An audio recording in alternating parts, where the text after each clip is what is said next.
একটা বিষয় কি কখনো খেয়াল করেছেন? জর্ডানের জনসংখ্যা মাত্র ১.৩ কোটি। তবুও তাদের জাতীয় ফুটবল দল ফিফা বিশ্বকাপে খেলার যোগ্যতা অর্জন করেছে।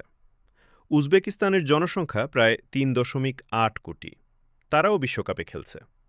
সৌদি আরবের জনসংখ্যা প্রায় ৩.৯ কোটি। তারাও নিয়মিত বিশ্বকাপের মঞ্চে দেখা যায়। কিন্তু অবাক করার বিষয় হল, ভারতের জনসংখ্যা প্রায় ১৪৪ কোটি, যা এই তিনটি দেশের তুলনায় অনেক বেশি।